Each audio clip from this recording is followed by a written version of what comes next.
Okay, now I get it. Now I know I just spent, last video talking about that I'm going to be releasing previews every Thursday. Guys, I could not wait to make this preview versus the Arizona Cardinals and the San Francisco 49ers. 4 days away from opening kickoff. Now there's rumors out there that there might even be a possibility, if the air doesn't clear up over there in San Francisco, that the game might be here at home.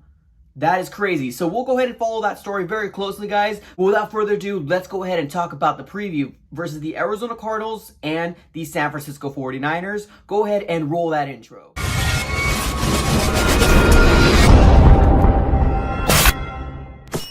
Alright guys, welcome back. Now, like I mentioned in the intro, what I wanted to talk about is the preview versus the Arizona Cardinals and the San Francisco 49ers.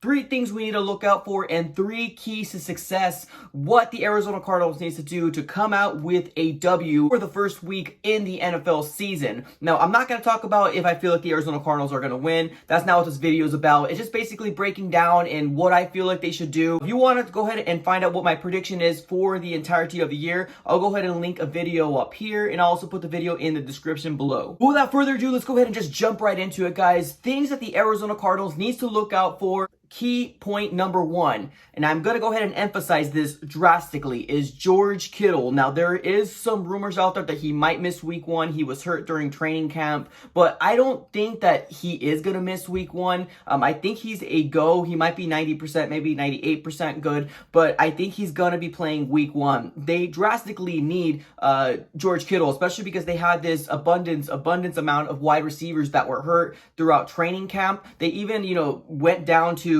getting Kevin White, which he was with the Arizona Cardinals at one point, but didn't end up making the roster fully.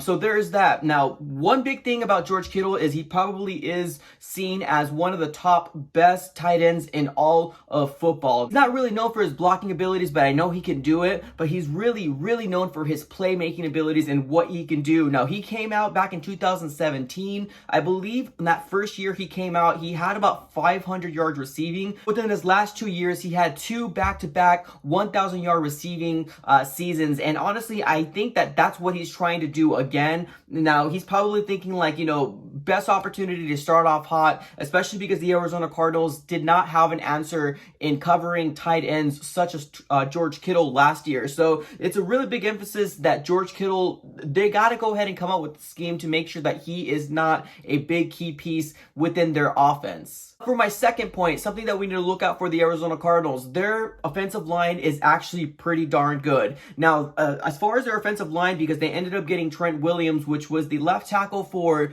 the Washington football team, which they're known now. They ended up trading for Trent Williams, was probably seen to be the best tackle out there.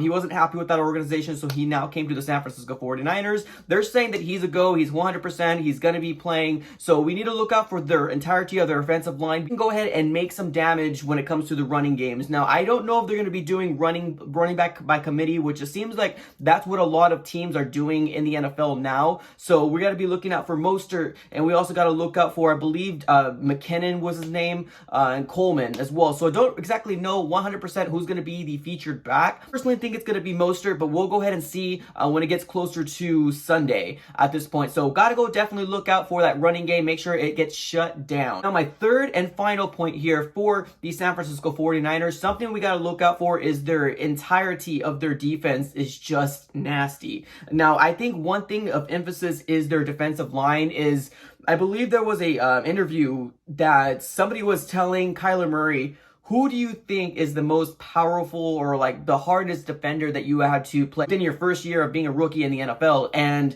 Kyler Murray pretty much said the entirety of the defensive line for the San Francisco 49ers, which honestly is saying a lot. And I honestly do think with Nick Bosa there and their other players that they have, they just wreak havoc on offensive lines, and it's something that Kyler Murray really needs to look out for. So I know it's really kind of hard to say, like, make sure you don't have any sacks, because let's be honest here, we're not going to live in a world where Kyler Murray is going to have a clean pocket. He's not going to have 5 seconds to get rid of the ball. He's going to be pressured a lot, so that's definitely something that we got to go ahead and make sure that it's a point of emphasis for the coaching staff and for this Arizona Cardinal team. And now moving on to my 3 keys to success.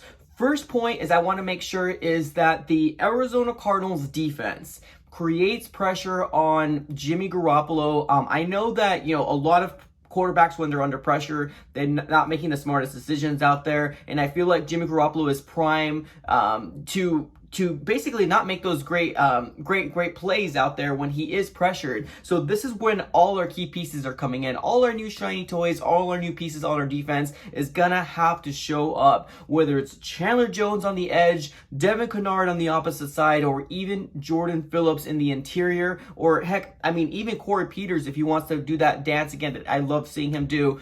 We need to make sure that Jimmy Garoppolo is one-sided.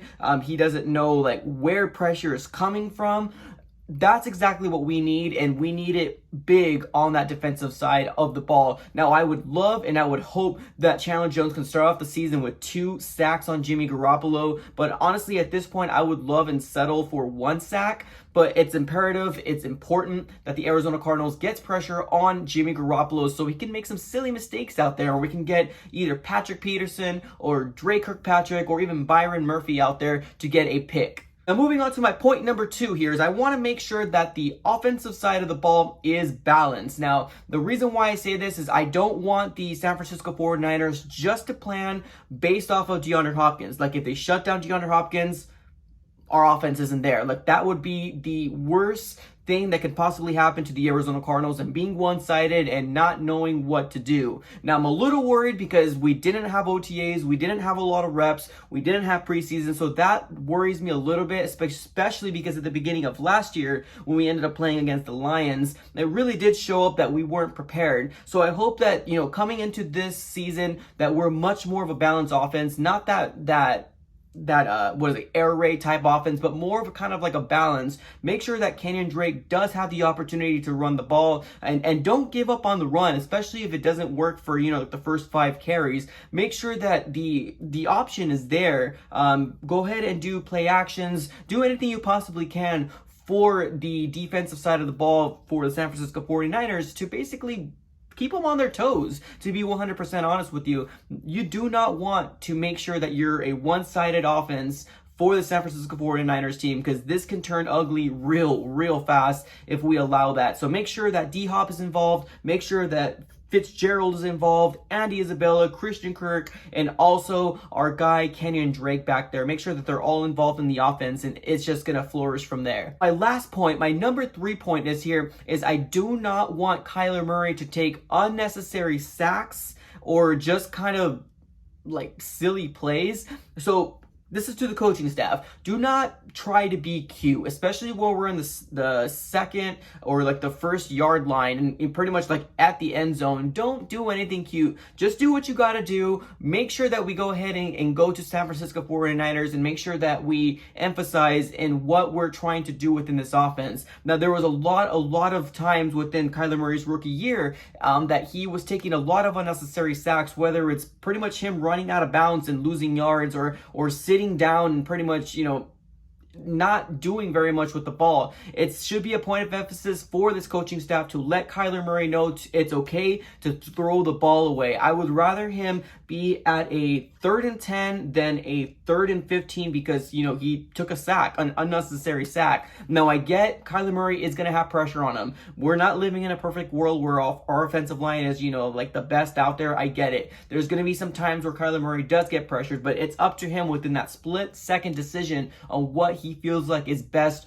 to do with the ball, whether it's getting rid of it, whether it's, audibling a flat, audibling a slant, or even a hook route, just something short that the defense can really be like, oh wow, so he's kind of aware of what we're trying to do, and he has a way to beat the blitz. So once that kind of happens, I feel like, they won't play so aggressive. But the moment that we start seeing Kyler Murray start taking unnecessary sacks is when we probably should start panicking for this game specifically. I know this is something that can be fixed. I'm fully aware of it. So that's also really big point of emphasis that the Arizona Cardinals needs to do. So just to recap, 3 keys to success for the Arizona Cardinals.